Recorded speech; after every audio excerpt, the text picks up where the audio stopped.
موضوع درس فی شروط البیعۃ وترک الموالات مع الکفار والمشرکین، آخر سورۃ الممتحنہ، تفسیر ابن کثیر۔ الحمد للہ رب العالمین والصلاة والسلام علی اشرف الانبیاء وسید المرسلین سیدنا محمد وعلی آلہ واصحابہ اجمعین۔ اللهم صل على سيدنا محمد وعلى آل سيدنا محمد كما صليت على إبراهيم وعلى آل إبراهيم في العالمين إنك حميد مجيد۔ أعوذ بالله من الشيطان الرجيم، بسم الله الرحمن الرحيم۔ يا أيها النبي إذا جاءك المؤمنات يبايعنك على أن لا يشركن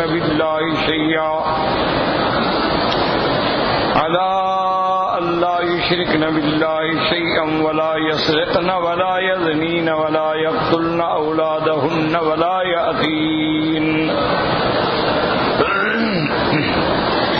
يأتين ببهتان يفترينه بين أيديهن وأرجلهن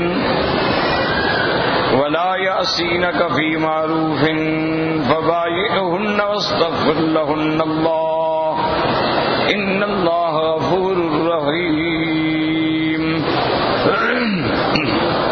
قال المؤلف والمفسر رحمه الله تعالى أدام النفع بعلومه وعلومكم في الدارين آمين، إلى أن قال وقال ابن جرير حدثنا محمد بن سنان القزاز حدثنا إسحاق بن إدريس قال حدثنا إسحاق بن عثمان أبو يعقوب قال حدثني إسماعيل بن عبد الرحمن بن عطية عن جدته عطية قالت رضي الله تعالى عنها لما قدم رسول الله صلى الله عليه وسلم جمع نساء الأنصار في بيت ثم أرسل إلينا عمر بن الخطاب رضي الله تعالى عنه فقام على الباب وسلم علينا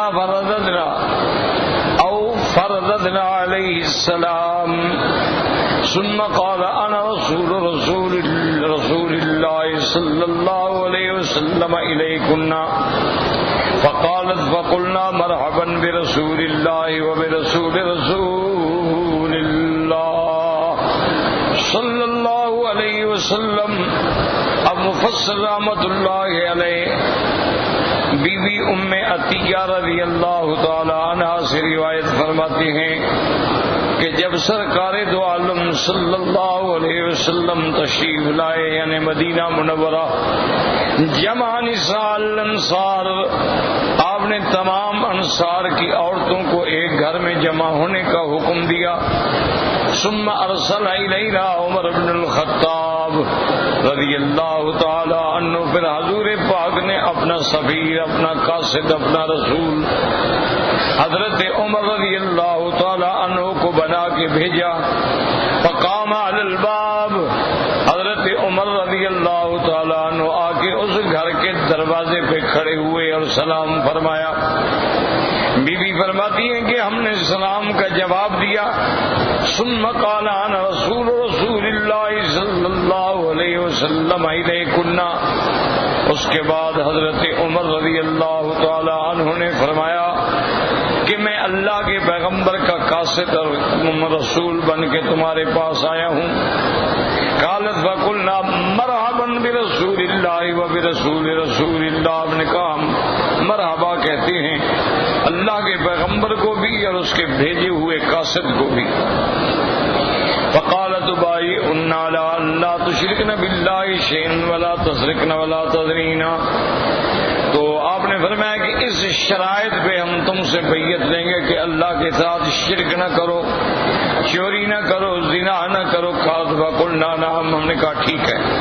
قالت فمد یدہ من خارج الباب او البیت وبددنا ایدینا من داخل البیت ثم قال اللهم اشهد.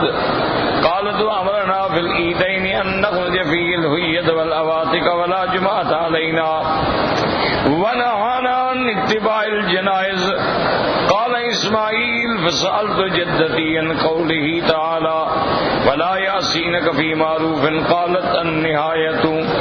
تو اب بی بی صاحبہ فرماتی ہیں کہ حضرت عمر نے مکان کے باہر کھڑے ہو کے گویا ہاتھ لمبا کیا، ملایا نہیں، اور ہم نے گھر کے اندر سے ہاتھ لمبے کیے. تو انہوں نے فرمایا کہ میں نے بیعت کر لی. اور پھر حضرت عمر نے کہا اللہم اشہد، میرا اللہ گواہ ہو جائیں آپ اس بیعت پہ. اور بی بی فرماتی ہیں کہ حضرت عمر نے ہمیں یہ بھی حکم دیا کہ عیدین کے لیے تو تم نکلا کرو، یعنی جو بالغ ہیں، جو آزاد ہیں، لیکن جمعہ تم لوگوں پہ، عورتوں پہ واجب نہیں ہے، جمعہ کے لیے نکلنا ضروری نہیں ہے. وَنَهَانَا عَنْ اتِّبَاعِ الْجَنَائِزِ، اور آپ نے فرمایا کہ کسی عورت کو جنازے کے ساتھ پیچھے جانا قبرستان تک وہ بھی ناجائز ہے. اور اسی طرح فرماتی ہیں کہ میں نے اپنے دادی سے پوچھا وَلَا يَعْصِينَكَ فِي مَعْرُوفٍ سے کیا مراد ہے؟ فرمایا النیاحہ، تو میت پہ غم کرنا، ماتم کرنا، اس سے بھی حضور پاک نے منع فرمایا. وفي الصحيحين من طريق الأعمش عن عبد الله بن مرة عن مسروق عن عبد الله بن مسعود رضي الله تعالى عنه قال قال رسول الله صلى الله عليه وسلم ليس منا من ضرب الخدود وشق الجيوب ودعا بدعوى الجاهلية. صحیحین میں یہ حدیث ہے. حضرت عبداللہ ابن مسعود رضی اللہ تعالیٰ عنہ روایت فرماتی ہیں کہ حضور صلی اللہ علیہ وسلم نے فرمایا ان کا ہماری جماعت سے کوئی تعلق نہیں ہے جو موت کے وقت میں اپنے چہروں پہ تھپڑ مارتے ہیں، اپنے کپڑے پھاڑ ڈالتے ہیں اور جاہلیت والی باتیں کرتے ہیں کہ ہائے تقدیر کی قلم ٹوٹ کیوں نہ گئی، ہائے تقدیر نے ہمارا گھر دیکھ لی. یہ دعوی جاہلیت ہے. وفي الصحيحين أيضا النبي موسى أن رسول الله صلى الله عليه وسلم بريء من الصالقة والحالقة والشاقة. اسی طرح صحیح حدیثوں میں آتا ہے حضرت ابی موسیٰ رضی اللہ تعالیٰ عنہ فرماتے ہیں کہ حضور پاک نے فرمایا کہ میں ان عورتوں سے جو ماتم کرنے والی ہیں، جو سر منڈانے والی ہیں، جو کپڑے پھاڑنے والی ہیں، ان سے میرا کوئی تعلق نہیں. وقال الحافظ ابو یعلا حدثنا خطبۃ بن خالد قال حدثنا عبان بن یزید قال حدثنا یحییٰ بن ابی کثیر ان زیدا حدثه ان ابا سلام حدثه ان ابا مالک الاشعری رضی اللہ تعالی عنہ حدثه ان رسول اللہ صلی اللہ علیہ وسلم قال اربع فی امتی من امر الجاہلیت لا يتركونهن الفخر فی الاعصاب والطعن فی الانصاب والاستسقاء بالنجوم والنهایۃ علی المیت. وقال الناہیہ اذا لم تتب قبل موتها تقام یوم القیامۃ وعلیہا سربال من قدران ودرع من جرب. حضرت ابا مالک الاشعری روایت کرتے ہیں کہ حضور پاک نے فرمایا میری امت میں یہ چار چیزیں جو ہیں جاہلیت کی ہیں اور یہ رہیں گی. ایک چیز کیا ہے؟ الفخر فی الاحساب، کہ اپنے حسب پہ فخر کرنا، میں سید، میں بخاری اور میں قریشی اور میں فلاں، یہ جاہلیت کی بات ہے. اللہ کے ہاں تو مقام اس کا ہے جو متقی ہے. یہ قومیں قبائل تو صرف تعارف کے لیے ہیں. والطعن فی الانصاب، اور دوسرے کے نسب میں طعن کرنا کہ تم جو ہے یار تم تو فلاں نیچ قوم سے ہو، تم تو فلاں کی نسل سے ہو، تو یہ بھی جاہلیت کی بات ہے، یہ بھی رہے گی. والاستسقاء بالنجوم، اور جب بارش برستی ہے تو جاہل کہتے ہیں مطرنا بنوع کذا و کذا، کہ آج فلاں ستارہ فلاں برج میں ہے اس لیے بارش ہوئی ہے. تو یہ بھی دعوی جاہلیت ہے جو میری امت میں رہے گا.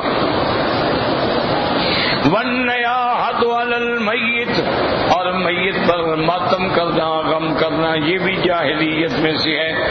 اور آپ نے یہ بھی فرمایا یہ ماتم کرنے والی اگر توبہ نہیں کرے گی تو قیامت والے دن اللہ اس کو ایسے حال میں کھڑا کریں گے کہ اس کے اوپر گندک کے قسم کا لباس ہوگا اور جہنم کی آگ ہوگی۔ ورواه مسلم في صحيح منفردا من حديث عبان بن يزيد الطاربي ونبي سعيد ان رسول الله صلى الله عليه وسلم لعن النائحة والمستمعة، حضور پاک نے لعنت کی اس عورتوں پہ جو ماتم کرتی ہیں اور مرثیے گاتی ہیں اور سننے والوں پہ بھی۔ رواہ ابو داود وقال ابن جریر حدثنا ابو قریب قال حدثنا وکی عن یزید مولى الصحابہ عن شعر بن حوشب بن ام سلمۃ عن رسول اللہ صلی اللہ علیہ وسلم فی قول اللہ تعالی فلا یاسینک فی معروف قال انه رواہ الترمذی فی تفسیر عبد بن حمید النبی نعیم وابن ماجہ عن ابی بکر بن شیبۃ عن وکی کلاہما عن یزید بن عبد اللہ الشیبانی مولى الصحابہ وقال الترمذی رحمہ اللہ تعالی حسن غریب۔ تو اب یہ بات سمجھیں کہ مفسر رحمت اللہ علیہ نے اس بیعت کے بارے میں جتنی روایات ملتی تھیں ان سب کو جمع کر دیا، اور یہی مفسرین، محدثین اور علماء حق کا کمال ہوتا ہے کہ ایک آیت کے بارے میں جتنا احادیث مل سکتی ہیں سب کو جمع کر دیا۔ اب عام آدمی جو ہے وہ تو ان چیزوں کو دیکھنے کے بعد پریشان ہو جاتا ہے کہ ایک روایت میں بی بی ہند کا واقعہ ایک اور شکل میں ہے، دوسری روایت میں اور شکل میں ہے، تیسری روایت میں اس کے بجائے کسی ایک اور عورت نے کہا کہ یا رسول اللہ آپ ہمیں کہتے ہیں کہ ہم قتل نہ کریں اولادوں کو، لیکن ہم نے تو ان کو پیدا کیا، پالا پوسا، جوان کیا اور آپ نے ان کو قتل کیا ہے۔ تو یہ سارے واقعات جو ہیں نا یاد رکھو، اصل میں یہ ایک واقعہ نہیں ہے، یہ متعدد واقعات ہیں۔ جیسے مردوں سے جب کوئی مرد آیا اسلام لایا حضور نے بیعت کی، اسی طرح عورتیں بھی آتی رہیں، کبھی مکے میں آئیں، کبھی مدینے میں آئیں، کبھی صفا پہ پہنچی، کبھی کسی مقام پہ پہنچی، کبھی ہجرت کر کے پہنچی، اور اپنے اپنے دور میں اپنے اپنے وقت میں حضور نے ان سے بھی بیعت لی۔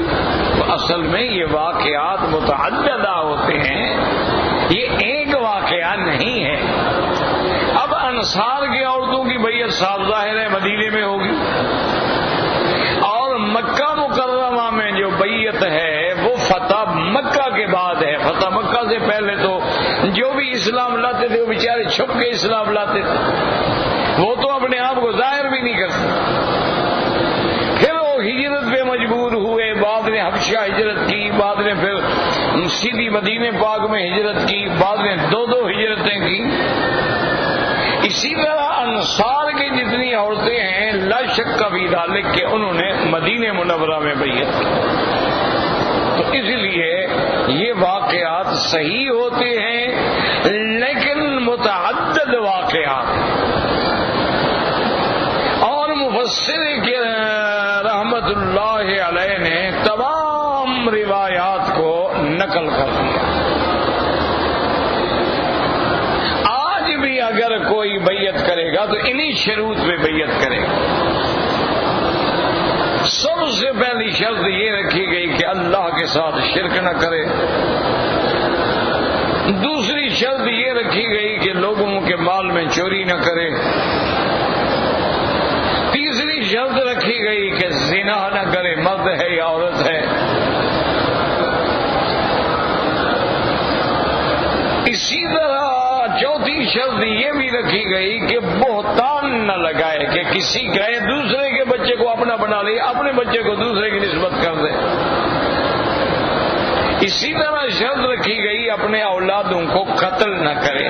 کیا معنی؟ حمل ہوا گرا دیا، یہ بھی قتل، یا پیدا ہونے کے بعد مار دیا، یہ بھی قتل، یا پیدا ہونے کے کچھ عرصے کے بعد جو ہے زندہ درگور جا کے اپنی بچیوں کو کر دیا، یہ بھی قتل۔ تو یہ بھی بیعت لی گئی کہ ایسا نہ کر۔ اسی طرح پھر ایک جامع لفظ آ گیا کہ اللہ کے پیغمبر جو بھی فرمائیں گے معروف ہے تو اس کا انکار نہ کرے، نافرمانی نہ کرے۔ اور اس میں کوئی شک نہیں کہ پیغمبر جب بھی فرمائیں گے تو معروف ہی ہوگا، اللہ کے پیغمبر کی کوئی بات غلط تو ہوتی نہیں۔ جب یہ شرطیں قبول کر لیں تو اب ان کی بیعت کر لیں۔ بیعت کرنے کے بعد ان کے لیے اللہ سے استغفار بھی کریں، معافی بھی مانگیں کہ جو غلطیاں ہوئی ہیں، کوتاہیاں ہوئی ہیں، اللہ معاف فرمائے۔ اور اللہ تبارک و تعالی بخشنے والے ہیں اور مہربان ہیں۔ تو یہ ہمارے چند دن کے سبق کا تقریباً خلاصہ ہے۔ اور آج جو آیت مبارک ہم تلاوت کر رہے ہیں وہ یہ ہے،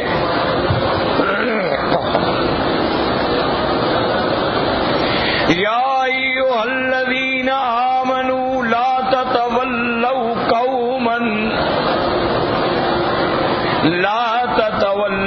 قوما غضب اللہ علیہم قد یئسوا من الآخرۃ کما یئس الکفار من اصحاب القبور۔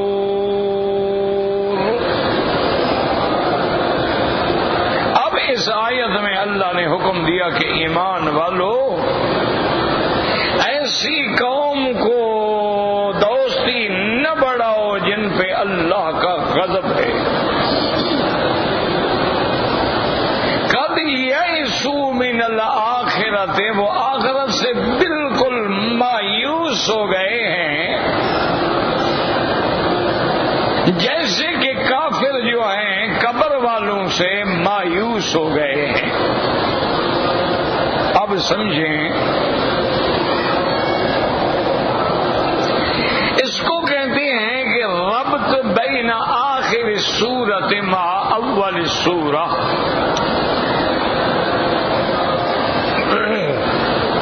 سرکار دو عالم کے زمانے میں تو ربط وغیرہ بیان کرنے کی ضرورت ہی نہیں تھی کہ پڑھانے والے نبی تھے اور آگے صحابہ تھے۔ اور پھر حضور کی زبان مبارک سے جب حرف نکلتے تھے ان کے دلوں میں خود بخود اثر کر دیتے۔ اگر ان کے دماغ میں کوئی حل تھا، پریشانی تھی تو فوراً پوچھ لیتے تھے، ورنہ تو پوچھنے کی بھی ضرورت نہیں ہوتی تھی، اللہ خود بخود ان کی مشکلیں حل کر دیتے۔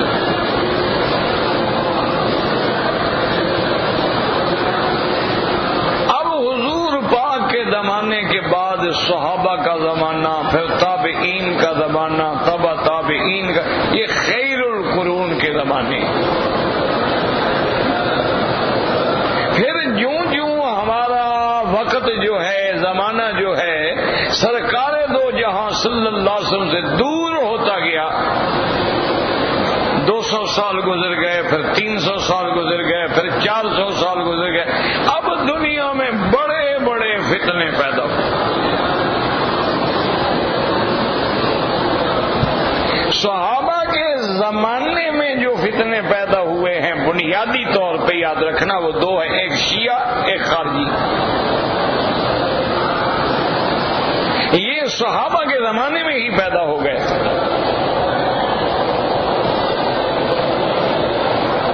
ایک فرقہ جو ہے وہ روافض کہلایا یا شیعہ کہلایا، جیسے سمجھو، اور ایک خوارج۔ اچھا، خدا کی شان ہے یہ دونوں ایک دوسرے کی ضد ہیں۔ جتنے شیعہ حضرات ہیں وہ اہل بیت سے اپنا ایمان، عقیدہ، محبت، عقیدت اور غلطی عقیدت رکھتے ہیں اور صحابہ کے بارے میں دشمنی.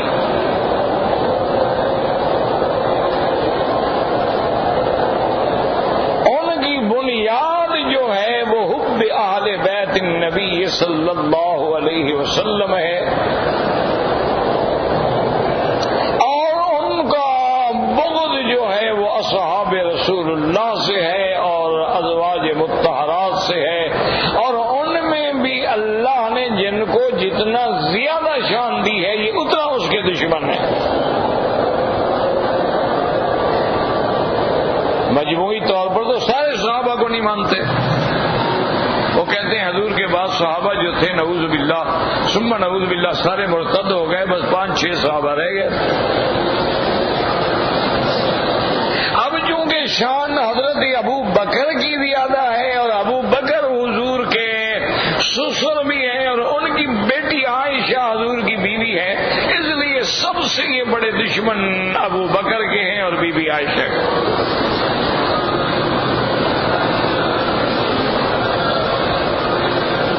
اسی طرح ان کے بعد جو حضرت عمر کا مقام ہے، پھر یہ سب سے بڑے دشمن حضرت عمر کا، اس کا نام بھی برداشت نہیں کر سکتے. اب ان کے مقابلے پہ جو خوارج ہیں، یہ تو روافض ہیں نا جی، جو خوارج ہیں اچھا وہ ان کے بالکل عکس ہیں. وہ صحابہ سے محبت کرتے ہیں اور اہل بیت سے بغض ہے.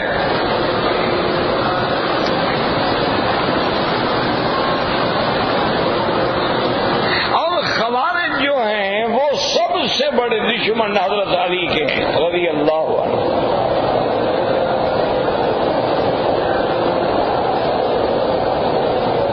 اور حقیقت اگر آپ دیکھیں تو آپ حیران ہوں گے کہ عبادت میں اور تلاوت قرآن میں وہ اتنے آگے ہیں کہ عبادت کرتے کرتے ان کے چہروں پہ داغ پڑ گئے تھے، یہ ہاتھوں کی کوہنیوں پہ داغ پڑ گئے تھے، اور قرآن ہر وقت ان کی زبان پہ تھا.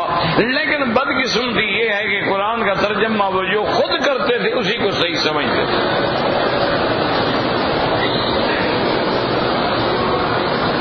یہ کئی فتنے ہوتے ہیں نا میرا بھائی، اللہ سے دعا کریں اللہ ہمیں ہر فتنے سے محفوظ رکھے.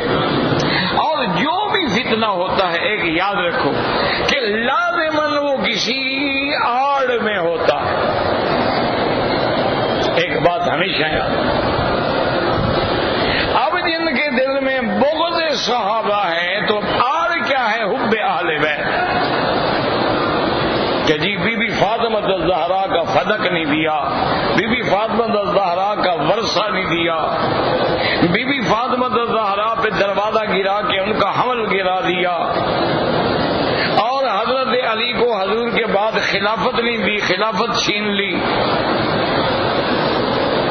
حضور صلی اللہ علیہ وسلم کا جنازہ مبارک رکھا رہا اور یہ اپنی بیعت میں لگے رہے، انہوں نے حضور کا جنازہ نہیں پڑھا.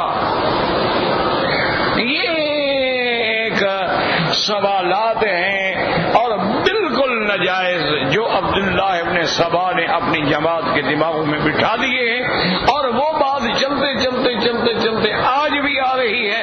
آج بھی جب تک آدمی کسی اہل حق کے ساتھ نہ بیٹھے وہ بھی ان باتوں کا شکار ہو جاتا ہے.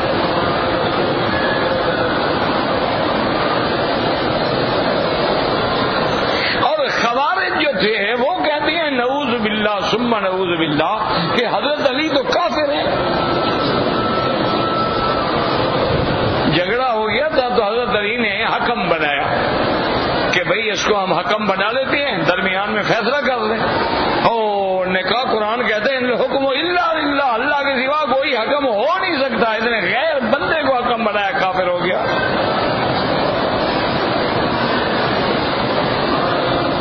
انہوں نے کہا حضور پاک نے صلی اللہ علیہ وسلم نے منع فرمایا تھا کہ بی بی فاطمہ الزہرا کے ہوتے ہوئے حضرت علی کوئی اور شادی کریں، اور حضور نے فرما دیا تھا کہ من احبہ فقد احبنی ومن ابغضها فقد ابغضنی ومن آداها فقد آدانی.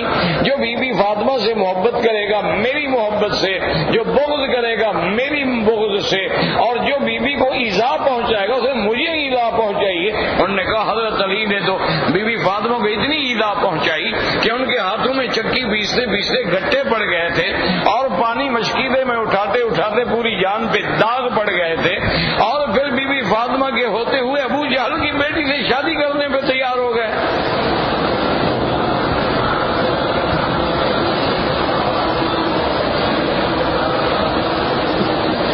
ہم نے کہا کہ حضرت علی جو ہیں وہ تو ابو جہل کی بیٹی سے شادی کرنے کے لیے تیار ہو گئے، اور حضور کو پتہ چلا. حضور صلی اللہ علیہ وسلم نے صحابہ کو بلایا، خطبہ پڑھا، اور آپ نے فرمایا دیکھو میں ہر لحاظ سے منع کرتا ہوں حضرت علی کو کہ لا تجتمع بنت عدو اللہ علی بنت رسول اللہ. اللہ کے دشمن کی بیٹی کو نبی کی بیٹی پر تم سوکن بنا کے لانا چاہتے ہو؟ کیا کر رہے ہو؟ اگر تم نے فیصلہ کر لیا ہے کہ ابو جہل کی بیٹی سے شادی کرنی ہے تو طلق فاطمہ تھا، بی بی فاطمہ کو طلاق دے دو. وہ کہتے ہیں کہ اس کو ہم مسلمان مانیں جس نے بی بی فاطمہ کو دکھایا، حضور کو دکھایا.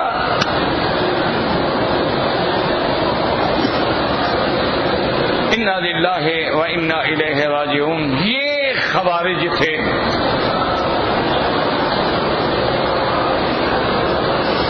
حضرت ابن عباس رضی اللہ تعالی عنہ کا ایک دفعہ خوارج سے مکالمہ ہوا، مناظرہ ہوا. وہ ہزاروں کی تعداد میں اکٹھے تھے،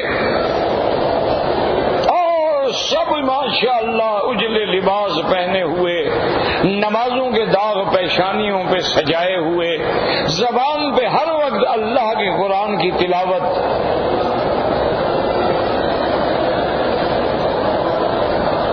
سب سے پہلے جب حضرت ابن عباس آئے تو انہوں نے کہا کہ ابن عباس تم کیوں آئے ہو؟ نے کہا میں تمہارے ساتھ بات کرنے آیا ہوں، شاید تم میری بات سمجھ آ جائے.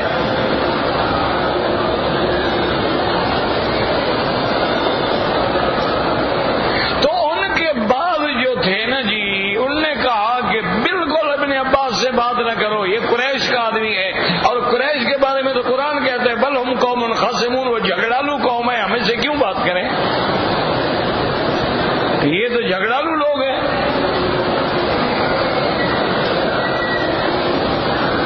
اور کچھ لوگوں نے کہا کہ ابن عباس نے جو بدن پہ قیمتی حلہ پہنا ہوا ہے، حلہ کہتے ہیں کہ دونوں چادریں ایک جیسی ہوں، اوپر کی بھی نیچے، تو یہ اتنی قیمتی حلے پہننے والا آدمی سے ہم بات کریں. حضرت ابن عباس نے فرمایا دیکھو قریش جھگڑالو ہیں، قریش سے حضور صلی اللہ علیہ وسلم نے بات کی یا نہیں کی؟ اب کیسے انکار کریں؟ حضور کی بات تو ہوتی تھی نا قریش سے. میں نے کہا بات تو کی، انہوں نے کہا جب حضور نے بات کی ہے تم کون ہو کہنے والے کہ قریش سے بات نہ کرو؟ انہوں نے کہا باقی تم میرے لباس پہ اعتراض کر رہے ہو، میں نے اس سے بھی زیادہ قیمتی حلہ پہنے ہوئے حضور محمد مصطفیٰ کو دیکھا ہے صلی اللہ علیہ وسلم. اور پھر میں ان لوگوں سے تمہارے پاس آ رہا ہوں جو صحاب رسول اللہ ہیں، جنہوں نے حضور پاک کو دیکھا ہے، حضور کے ہاتھ میں بیعت کی ہے، حضور کے پیچھے نمازیں پڑھی ہیں، حضور سے قرآن پڑھا ہے. وہ تم سے زیادہ سمجھدار ہیں، تم زیادہ سمجھدار ہو. بات کرنا چاہتے ہو تو بات کرو، نہیں بات کرنا چاہتے ہو تمہاری مرضی ہے. تو ان کے جو کچھ سمجھدار تھے انہوں نے کہا بھی بات تو ٹھیک ہے، بات کرنی چاہیے. انہوں نے کہا جی کہ پہلا اعتراض جو ہے ہمارا حضرت علی پر رضی اللہ عنہ کہ جب حضرت معاویہ سے جھگڑا ہوا تو آپ نے 2 صحابیوں کو حکم بنایا. کہ بھئی یہ درمیان میں بات دونوں کے دلائل سننے کے بعد جو فیصلہ کر لیں ہمیں قبول ہو. حضرت بن عباس نے کہا کہ ہاں بالکل انہوں نے حکم بنایا تھا. انہوں نے کہا قرآن کہتا ہے الحکم الا للہ کہ حکم اللہ کا ہوگا اور یہ بندوں کو حکم بناتا ہے تو کافر ہو گیا.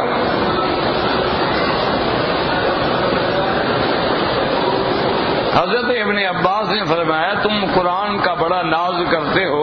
قرآن میں تم نے پڑھا ہے لکھا ہوا ہے کہ اگر کوئی آدمی ایام حج میں حالت احرام میں کسی جانور کا شکار کر لے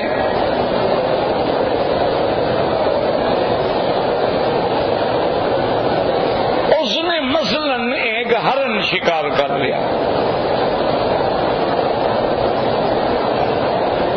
تو اب اس کے ذمے جو سزا ہے وہ کتنی ہونی چاہیے؟ فجزاؤہ مثل ما قتل من النعم کہ اس کے برابر اس کی مثل کا کوئی جانور جزا میں دے. یہاں کو کوئی حکم فیصلہ کرے کہ بھی یہ جانور اس کے برابر ہے کہ بھی اس نے ہرن مارا ہے یار یہ بکرا جو ہے اس کے برابر ہی ہے اور کیا قیمت برابر ہے گوشت بھی تقریباً برابر ہے. تو حکم فیصلہ کرے گا کہ بھئی یہ ہرن کے مقابلے پہ کون سا جانور ہے. اگر اس نے نیل گائے شکار کی ہے تو اس کے مقابلے پہ کون سا جانور ہے. اگر اس نے کوئی اور جانور شکار کیا ہے فجزاء مثل ما قتل من النعم جو ہے یحکم بہ ذوی عدل منکم. اللہ نے قرآن میں کہا ہے کہ تم میں سے جو عدل والا ہے وہ حکم بن کے فیصلہ کرے. انہوں نے کہا یعنی جانور کے لیے حکم بن سکتا ہے. حضرت علی نے مسلمانوں کے لیے جھگڑے سے بچانے کے لیے حکم بنایا تو کافر ہو گیا. میں نے کہا بڑے جاہل لوگ ہو. اور میں نے کہا بدبختو اگر میاں بیوی میں جھگڑا ہو جائے اختلاف ہو گیا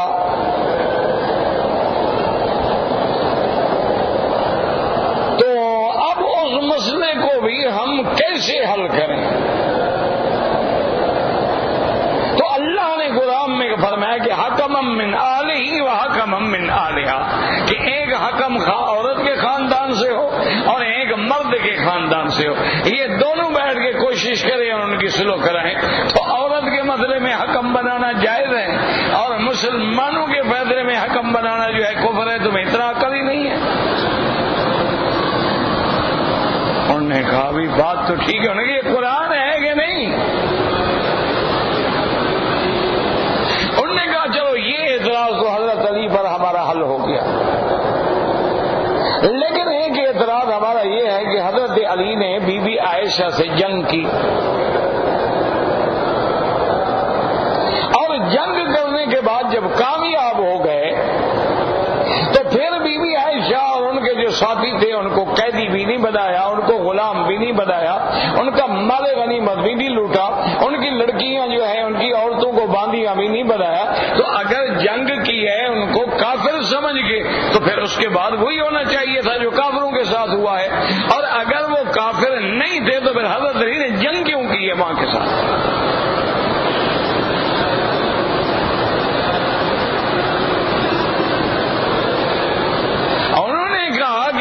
عائشہ نے جو جنگ کی ہے کیا بی بی عائشہ کو کافر سمجھا؟ اگر کافر نہیں سمجھا تو جنگ کیوں کی؟ اور اگر کافر سمجھا ہے تو پھر وہی معاملہ کرو جو کافروں کے ساتھ ہوتا ہے, ان کو باندیاں بناؤ, قید کرو, ان کا مال لوٹو, مال غنیمت لے آؤ. وہ نہیں کیا, سب کو حضرت علی نے چھوڑ دیا.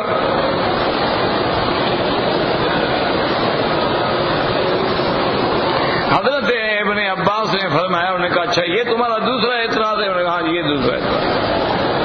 انہوں نے کہا پہلی بات تو خیر وہ طویل ہے, اس کی میں بحث کرنا نہیں چاہتا. تم قرآن کیا کہتا ہے کہ حضور کی بیویاں تمہاری کیا ہیں؟ مائیں ہن امہاتکم, تمہاری مائیں ہیں. قرآن کہتا ہے؟ انہوں نے کہا اگر ماں تمہاری قید ہو جائے تو اسی طرح کرو گے جیسے باندی سے کیا جاتا ہے. اگر تم ماں سے وہی عمل کرنے کے لیے تیار ہو تو پھر تو حضرت علی نے غلطی کی ہے.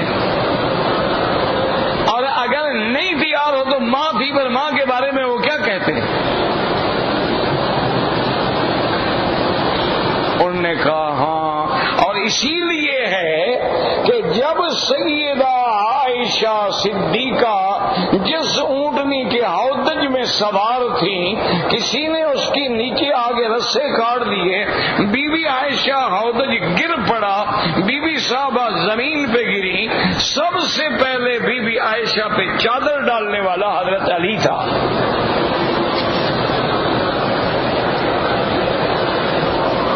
اور اس نے آگے کہا کہ یا امہات المومنین، اماں جان آپ اپنے آپ کو بھی خراب کر رہی ہیں، ہمیں بھی ذلیل کر رہی ہیں، کیوں ہمارے ساتھ ایسا ہوا ہے؟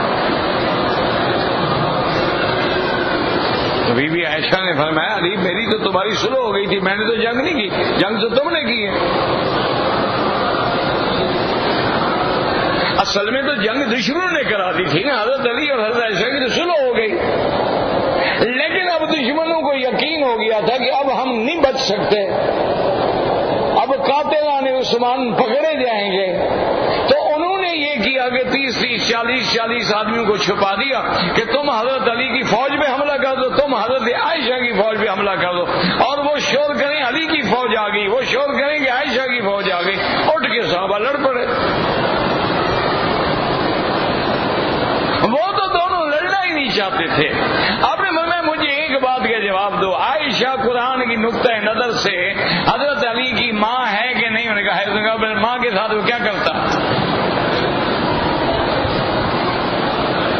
انہوں نے کہا اچھا یہ بھی تو مسئلہ جو ہے حل ہو گیا۔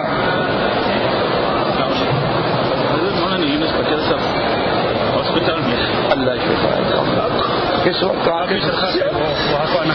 ہاں آپ کی کہتے کہ آپ کو وہاں کو آنا نہیں، کس اسپتال میں ہے؟ جی حرم میں، حرم کے اندر ہے وہ ایک ہاسپٹل ہے، وہ ابھی وہاں کس دروازے کے پاس ہے؟ ہمارے ساتھ۔ اچھا ٹھیک ہے، اللہ شفا دیں گے، خیر ہے انشاءاللہ۔ ابھی میں آتا ہوں۔ ایک بہت بڑے عالم ہیں اور ہمارے بھائی بھی ہیں، وہ ان کو شاید حرم شریف میں کوئی تکلیف ہوئی ہے، تو وہ اس وقت ہسپتال میں ہیں، ان کے لیے دعا بھی کر لیں اور مجھے اجازت بھی دے دیں۔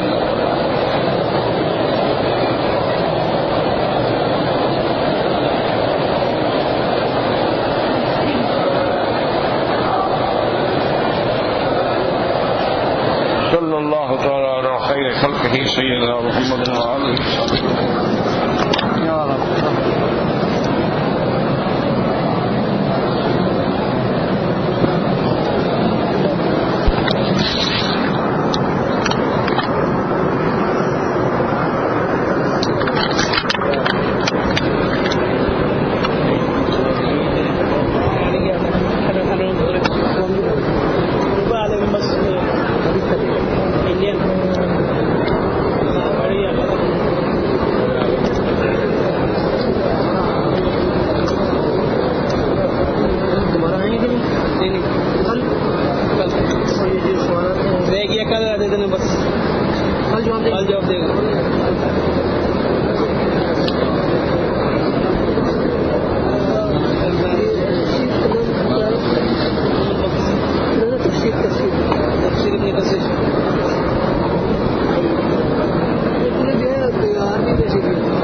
دیکھو بس